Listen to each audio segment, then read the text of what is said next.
Check it out, folks. We are here at a car show with 3 dogs and 3 students from our Academy for Professional Dog Trainers, and we're combining 3 of my loves, which is cars, dogs, and training people how to make money training dogs. So come along for the ride, and we're going to be answering your all's questions. This is Ask Me Anything video. Let's get into it.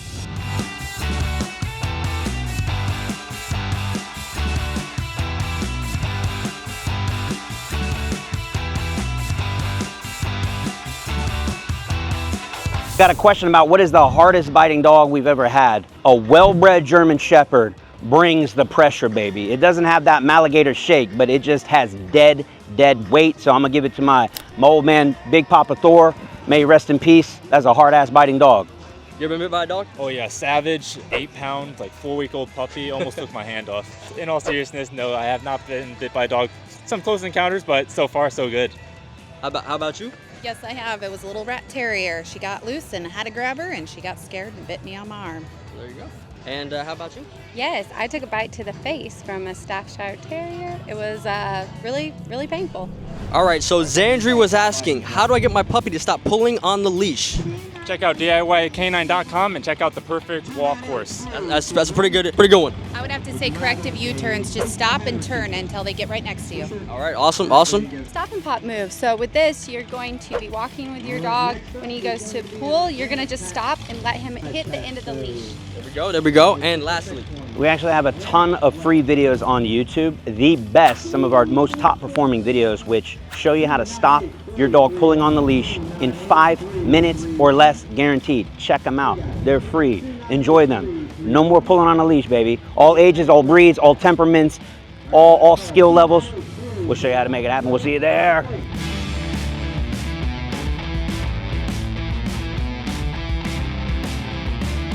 So we thought of something fun while we're here. We're gonna match up every dog with their spirit car. So we got Mr. Thanos right here, the Italian Stallion, black and red, and so beautiful. And look what we have right here, the Ferrari, baby, black and red, the Italian Stallion. We got 2 Italian Stallions right next to each other. So I think this is gonna be Thanos's spirit car, or we could say that this car's spirit animal is Thanos. All right, so we're talking about environmentals. We got a really loud truck there. This Mustang just started up, beautiful 5.0. And we want to see how these dogs are doing, but not just see, but we want to make sure we're going to manage anything, you know, any kind of stupidity. So far so good. Great environmentals for the dog. In fact, the gentleman was really nice. He says, is it okay if I start my car? Because he knows a loud engine starting like that can absolutely freak a dog out. That's actually why we didn't bring little Bubba today, because he's a 5-month-old puppy. He's not ready for all this extra excitement. So think about that when you do bring your dog out. Make sure you got water for them. Make sure the asphalt's not hot. It's nice and cool out today, but it is starting to get a little hot, so we're going to be aware of that. Give them plenty of water, plenty of shade, but be careful of those loud noises. You want to socialize your dog, but if you bring them out here and do it wrong, too many people, someone steps on them, someone hurts them, someone steps on their tail, a car backfires, that could be all she wrote, and you could have basically trauma for life, a dog with PTSD, so you don't want that. So socialization environmentals are key, but you got to do them smartly, right? Just a little bit, right? Too much of something can be a bad thing.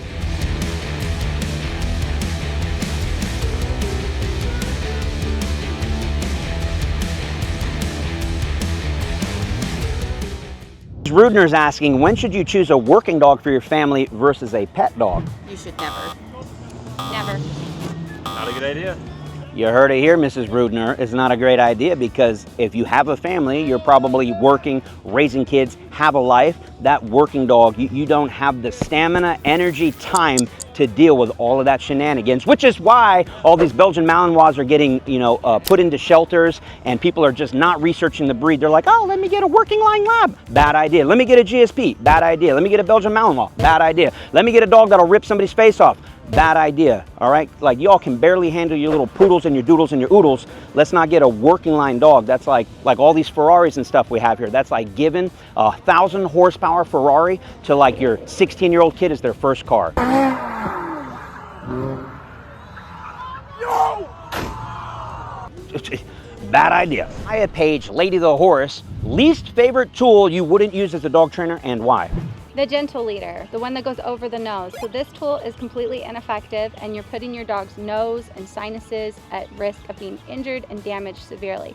Don't do it. It's not going to lead to the success that you're looking for. Yeah, there are definitely better options, and there's nothing gentle about the gentle or halty leader, whatever they're called. We don't use them, so All right, I would say a flexi/retractable leash because you have absolutely no control over your dog. We talk about flexi leash being like trying to push a shopping cart with a pool noodle. It ain't gonna work. I'm gonna go with the harness. You know, unless you're trying to get your dog to pull, have a working dog, don't use it. You're gonna get the opposite effect that you want. And then for me, it's when you combine all of these jackass tools together. We got the flexi leash hooked up to a harness, and you're trying to solve all of life's problems with a freaking clicker and a treat.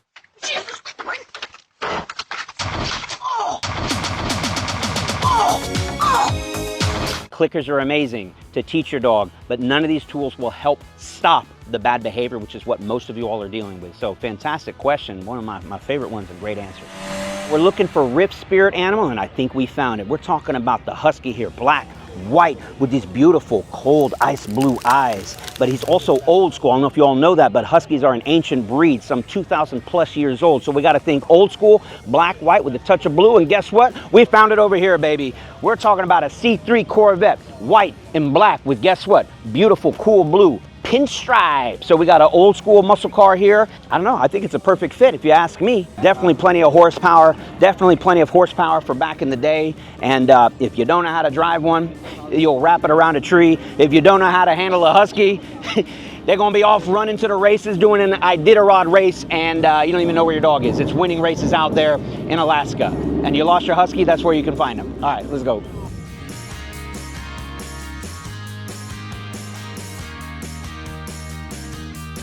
All right, the next question that comes to us is a 3-month-old puppy, and it's a Husky, which we got one here, and mixed with a pit bull. Not that it really matters on the breed, but when it comes to puppy biting, what is your go-to maneuver to stop the BS? Mine would be pop the grape and tuck the lip and then just push up every time they bite. Yep, it's basically having the puppy bite themselves. You want to bite me? See what it feels like. Next up. Grabbing the scruff of the neck and giving it a little shake every time it bites. And that's very akin to what mama dog would do to the puppy if she didn't like what the puppy was doing, and she's going to issue a correction. So we're just doing what, nature would do to teach the puppy. And next up.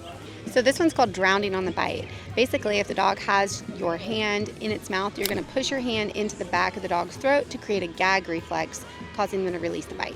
Yeah, and so the thought process there is like, oh, if you want to bite my hand, I'm going to give you all of my hand. And the dog goes, no, that's too much. I didn't want to sign up for all of that. So highly, highly effective techniques. We actually have a couple more techniques, including the ones we just mentioned. We show you, not just tell you, we show you with puppies inside of our Puppy Essentials course exactly how to do it. It's 100% guaranteed to work in not even 5 minutes or less, literally 1 or 2 reps. And we're going to have your puppy biting problem solved for sure, for life. And you need to get it fixed so that stuff doesn't just go away on its own. All right, let's go to the next question. Good one here from Wanjo0404. I have a Cane Corso that doesn't like anyone that's not from the house. Well, I'm not surprised because that's what you get with the breed. Jeez. All right, there's no prep work here. What you got? You need to work with a really good trainer, or you need to become an owner trainer and look into some of the courses that we offer. All right, next up. Researching the breed to begin with would have been really helpful, but otherwise I would say doing the DIY canine courses.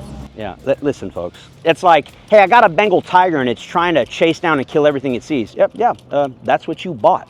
Corsos are naturally protective, huge guardians, but if you cannot manage all of that torque, all of that horsepower, you need to figure out how to do it because it's going to become a very big liability. It's not going to be a little scratch. Be thoughtful, be smart, get you some dang training like they mentioned. We're going to help you out here at DIY Canine. We got 2 courses right here. Well behaved, been around about a couple hundred people, no issues. We'll see you there. All right, so we've been looking for Raps all over the place. He's got a very serious personality, a dog that you can take anywhere and everywhere. The Cane Corso, a jack of all trades. You want a service dog, Cane Corso, you can have it. You want a protection dog, Cane Corso, you can have it. If you want a vehicle that you can take here, there, and everywhere, you already know we're talking about the Jeep, baby. Here it is. This is a vehicle that you can take anywhere, lasts forever, built tough. And so I want to say with that coloring that we have going on here, we got some kind of oranges, we got some black.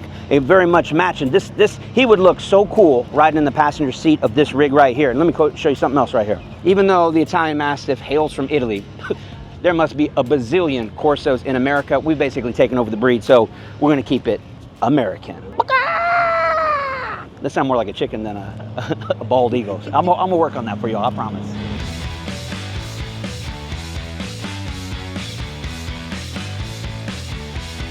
The next question is, what is your favorite technique with dealing with leash reactivity? Teaching a focus command and working on desensitizing your dog to different environments. I would have to say a pop and turn. Pop and turn, pop and turn. Corrective U-turn is going to be the way to go. If the dog starts to disengage from you, it's going to be pop, go the other direction. If he follows you, good. If he doesn't, he's going to get a little pop. Hey, where did you learn that technique? Or at DIYcanine.com. Hey, and then my favorite technique is we teach stop doing that, but start doing something better. We have to do better than just saying stop doing that. We need to give them a job to do, to focus on. Now, having said that, going back down the line, when it comes to using these techniques, what's your favorite tool to use? Might be the slip lead, especially if it's a severe case of leash reactivity. Slip lead is going to kind of address that real fast. Mine would be the dominant slip lead to really help kind of send the message. 6-foot leash, usually attached to a prong. Got a question here from Spring Rollin' 69. My pup listens to her name and pays attention to me when we are in training session, but not at any other time. How do I fix that? You need to introduce a long line, and you need to teach it in training what that long line means, and as a consequence of, hey, you must listen to me. You need a way to make the dog listen to you.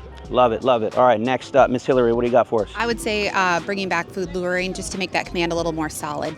Okay, all right, so what you're saying is, and we see this a lot, you might have that food out there and your dog's listening to you, but do they even know what the hell you're asking them to do, right? They're probably just ignoring the verbals coming out of your mouth and just following that food lure around. So she's saying you got to pair up that food lure with an actual voice command. We'll show you how to do that in OB 101. Next up, Miss Melanie. Okay, so you want to make sure that you have a clear order of operations. You're going to say your dog's name, and you need to have a tool on your dog in order to enforce that recall and have that dog make them come into you. Got to be able to follow that. Yeah, so we're talking about consequences. So the best example I can give you is if you have a kid, we're going to show them how to clean their room. We're going to incentivize them. Here's $5, here's a lollipop, here's ice cream. If you do a good job, I'll pay you. But if you don't do it, there is consequences, there is timeout. Problem is dogs don't respond to timeout, they don't understand what it is, so there has to be an immediate consequence for failure to comply. Once your dog knows that when you say something, they have to do it, guess what they start doing? They start doing it, baby, and what your dog's doing is going, you're telling me to sit, but I don't see any treats on you, so F you. You need to be able to go, no, sorry, that's not how it works. F you, you're gonna do it right now. And if that hurts your all's feelings, then we're not the dog trainers for you.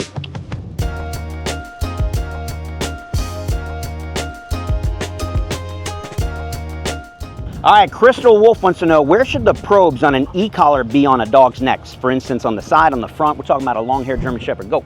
Well, my first thought is, on the sides typically, but it depends on what kind of commands you're working on. You could also put it on the back of their neck if you're working on downs. Ooh, so location does matter. My answer is yes, everywhere. Everywhere, I did like that answer, it's true. Okay, so the most important thing is that you're getting connection. Those connectors or Probes, they should be making contact, so that's going to be the most important thing. In fact, do you want to show them? Let's show them what we have going on with Mr. Fluff and stuff. Go ahead, lift his head up. All right. We actually buzzed all of this here to get a good connection because this is not going to get through this thick fur. So we have to have a little section here that we can use, and that's exactly what he needed. So he's working that whole bottom area there. So really, the answer is true. Here, there, and everywhere. Depends on what you're working on. For instance, heeling, you might put it on the left or the right-hand side. Downs, we might put it on the top. Trying to get a dog to let go of a bite, we might put it on the bottom. And then, of course, it's all about the connection. Connection matters, and by the way, we teach all of this inside of our Unleash course. So we have to give this word of caution. Do not slap an e-collar on your dog. I don't care what part of their neck 360 if you don't know what the hell you're doing. So make sure you get a professional trainer to walk and talk you through it, and if you don't have one, we got a whole selection available for you. Car show comes to an end. We want to get some final words of advice from our incredible trainers here. Go for it, Bryson. Give yourself some training, whether you do it yourself or you have someone else do it for you, and then they come in and train you. Oh, beautiful, beautiful. All right, next up. Go ahead, Miss Hillary. I would definitely have to say the DIY Canine courses. They're a great place to start. Woo, I'm gonna slip you 20 later. All right? All right, so if you're not training your dog is definitely going to be training you. Man, couldn't have said it better myself. And I think final word of advice, like, share, subscribe. We'll see you on the next one.